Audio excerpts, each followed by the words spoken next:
25 अगस्त 2022 को पाकिस्तान से 28 साल बाद भारत वापस लौटे कुलदीप यादव। कुलदीप को 1992 में भारत सरकार की मदद के लिए पाकिस्तान भेजा गया था। 2 साल बाद कुलदीप को जासूसी के आरोप में पाकिस्तान में गिरफ्तार कर लिया गया और फिर 1996 में कुलदीप को पाकिस्तान की एक सैन्य अदालत ने 25 साल कैद की सजा सुना दी। अब चलिए आपको बता देते हैं कि वो पाकिस्तान क्यों गए थे। मैं 1991 में मार्च 1991 में पाकिस्तान गया था और ये सौभाग्य मुझे प्राप्त हुआ था देश के लिए काम करने के लिए। वहाँ पर मैं तकरीबन 3.25 साल रहा हूँ। 3.25 साल मैंने काम किया है और मैं गिरफ़्तार हो गया। गिरफ़्तार होने के बाद तकरीबन 2.5 साल मुझको आर्मी कस्टडी में रखा गया, जिसमें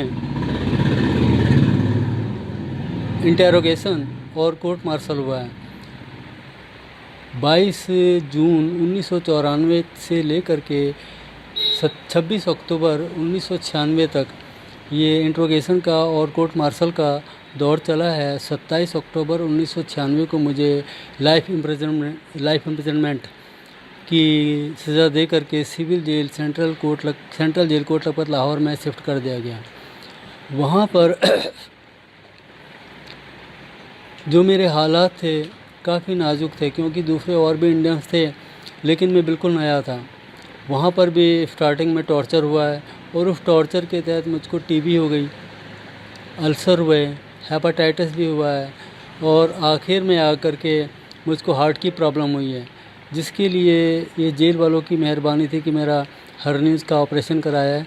हर्नी के ऑपरेशन के बाद ये हार्ट का काफ़ी कुछ ट्रीटमेंट हुआ है, जिसमें एंजियोग्राफी की, लेकिन जो बाईपास मेरा उन्होंने सोचा था कि बाईपास करने का, लेकिन मेरी अपनी कंडीशन, शारीरिक कंडीशन ऐसी नहीं थी कि वो मेरा बाईपास करते। उन्होंने मुझको कंटिन्यू दवाई पे कर दिया। ये उनकी मेहरबानी है। मीडिया रिपोर्ट्स के अनुसार गुजरात हाई कोर्ट में कुलदीप की बहन की तरफ से दायर याचिका में कहा गया है कि कुलदीप यादव को साल 1991 में अहमदाबाद में बीएसएफ द्वारा इंटेलिजेंस एजेंसी रो में भर्ती किया गया था, जिसके बाद उन्हें दिल्ली में नियुक्त किया गया और फिर साल 1992 में रॉ की तरफ से कुलदीप को पाकिस्तान भेजा गया। रिपोर्ट्स के मुताबिक 1992 में पाकिस्तान पहुंचने के बाद 2 साल तक कुलदीप ने अपना काम किया। 26 अक्टूबर 2021 को मेरी सज़ा ख़त्म हुई है और उसके बाद 8 महीने बाद मुझको 24 जून 2022 को ही सुप्रीम कोर्ट ऑफ पाकिस्तान में पेश किया गया। सुप्रीम कोर्ट के जजेज़ ने मुझको रिलीजिंग का आर्डर किया और उसके बाद मैं आज आप लोगों के सामने हूँ। ये इंडिया गवर्नमेंट और पाकिस्तान गवर्नमेंट की मेहरबानी है कि इंडिया गवर्नमेंट ने मुझे ऑन किया और पाकिस्तान गवर्नमेंट ने मुझको रिलीज़ कर दिया। तो यहाँ मैं दोनों गवर्नमेंट से अपील करना चाहूँगा कि प्लीज़ जो और कैदी वहाँ पे रह गए हैं, एटलीस्ट जिनकी सज़ाएँ ख़त्म हो गई हैं यहाँ इंडिया में, पाकिस्तानी और पाकिस्तान में इंडियंस, उनकी रिहाई के लिए स्टेप लें, उनको जल्दी रिहा कराएं, क्योंकि जो खुशी मुझे मिली है ये खुशी उनको भी मिले। उनके भी माँ बाप भाई बहन सबको हैं और वर्षों से बिछड़े हुए हैं, जिनका कोई भी कांटेक्ट नहीं है। जैसे मेरा कांटेक्ट नहीं था घर परिवार से, इसी तरीके से उन किसी का भी कांटेक्ट घर से नहीं है। 22 जून 1994 की रात करीब 8 से 8:30 के बीच वो भारत की सीमा में प्रवेश करने ही वाले थे कि कुछ लोगों को उन पर शक हो गया। खुफिया एजेंसी को खबर मिलते ही कुछ घंटों में उन्हें गिरफ्तार कर लिया गया। उनकी आंखों पर पट्टी बांधी गई और हाथों में हथकड़ी पहनाई गई और फिर गाड़ी में बिठाकर उन्हें कहीं ले जाया गया। जब उनकी आंखों से पट्टी हटाई गई तब वो सेना की गिरफ्त में थे।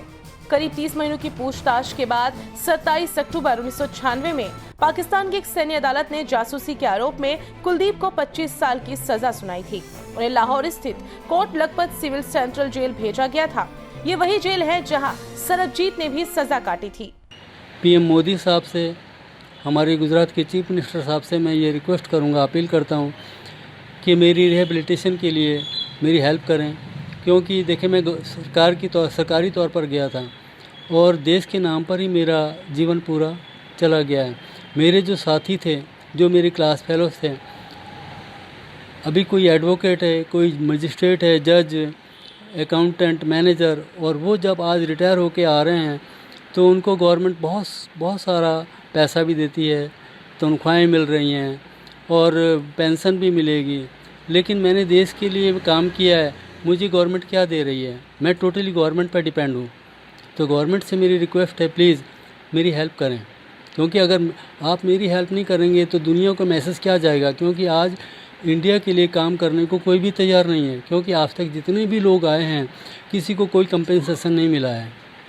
तो प्लीज़ मेरी हेल्प करें, क्योंकि मुझको रहने के लिए घर चाहिए, खाने पीने के लिए खाने पीने का सामान चाहिए, घर चाहिए, गाड़ी चाहिए, बैंक बैलेंस चाहिए। आज मैंने जो कपड़े पहने हुए हैं ये भी अभी मेरे अपने नहीं, क्योंकि मेरे पास पैसे नहीं हैं, ये भी पाकिस्तान गवर्नमेंट के दिए हुए हैं। कोर्ट द्वारा सुनाई गई सजा के बाद कुलदीप को 26 अक्टूबर 2021 को रिहा होना था। कुलदीप ने मीडिया को बताया, पाकिस्तान की जेलों में भारतीय कैदियों को अपनी सजा पूरी होने के बाद रिहाई के लिए अपना पता बताना होता है, जिसके बाद भारतीय एम्बेसी द्वारा उसकी जांच की जाती है। सरबजीत मेरा अच्छा दोस्त था और वो भी देश के ही काम के लिए गया था और देश के लिए उसको जान गंवानी पड़ी। वो डेथ पेनल्टी में था और हम सिंपल कन्विक्शन में थे। हमारी बैरकें अलग होती थी और हमारे रिक्वेस्ट करने पर जेल अथॉरिटी ने ये 15 दिन के बाद मिलने की इजाज़त दी थी, हर 15 दिन के बाद। तो सरबजीत सिंह जिस किसी का नाम लिख करके देता था कि मैं इससे मिलना चाहता हूँ, वो उससे जा कर के 15 दिन बाद मिल लेता था, जबकि मेरा नाम वो अक्सर लिखता था, क्योंकि अच्छे दोस्त थे, हम भाई बन के रहते थे। तो नेचर वाइज बहुत अच्छा था, उसकी सोच बहुत अच्छी थी। हमेशा जब भी हम मिलते बैठते थे तो देश की अच्छाई के लिए, देश को कैसे आगे लाया जाए, देश में क्या कुछ हो सकता है, हम और ज़्यादा कैसे योगदान दे सकते हैं, इसी पर बात होती थी। तो दुख है कि आज वो हमारे बीच नहीं है। देखें, ये जब आदमी गिरफ़्तार होता है तो टॉर्चर मस्ट है। बगैर टॉर्चर तो कोई भी कंट्री, दुनिया की कोई भी कंट्री है, ऐसा है नहीं कि गिरफ़्तारी के बाद इंट्रोगेशन ना हो और इंट्रोगेशन में टॉर्चर ना हो, ये तो संभव ही नहीं है। तो टॉर्चर किस तरह का होता है ये कहना मेरे लिए वेरी सॉरी, लेकिन हाँ, बहुत ही टफ टाइम वहाँ पे गुजारा है। एक बार क्लियरेंस मिलने के बाद जानकारी को पाकिस्तानी अथॉरिटीज तक पहुंचाया जाता है और फिर पाकिस्तान सुप्रीम कोर्ट कैदी की पेशी की तारीख तय करता है। 1996 में जिस वक्त मुझे सिविल जेल में शिफ्ट किया गया, यानी सेंट्रल जेल कोट लखपत लाहौर, वहाँ से मैंने लेटर लिखा है जो कि जनवरी या फरवरी में घर वालों को मिला है, मदर फादर को मिला है। तब उनको मालूम हुआ कि मैं पाकिस्तान की जेल में हूँ। अभी भाई बहनों के साथ रह रहा हूँ, लेकिन इनके साथ मैं कब तक रहूँगा? इनकी अपनी लाइफ है। मैंने लाइफ में कभी एक पैसे की सपोर्ट मेरे से इनको नहीं हुई, तो मैं चाहूँगा कि मैं इनके ऊपर बोझ ना बनूँ।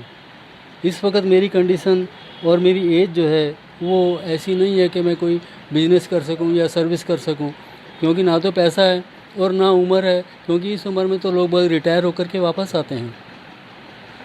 तो टोटली अब आप मीडिया के माध्यम से गवर्नमेंट पर डिपेंड हो, गवर्नमेंट मेरी बेहतरी के लिए कुछ करे। कुलदीप ने आगे बताया कि 24 जून 2022 को उन्हें कोर्ट में पेश किया गया था, जिसके बाद उन्हें रिहा करने का ऑर्डर पास किया गया था। उनकी रिहाई के ऑर्डर को पाकिस्तानी अथॉरिटीज को भेजा गया था, जिसे भारतीय एम्बेसी को फॉरवर्ड किया गया। कागजी कार्रवाई की वजह से यादव को करीब 10 महीने ज्यादा जेल में रहना पड़ा।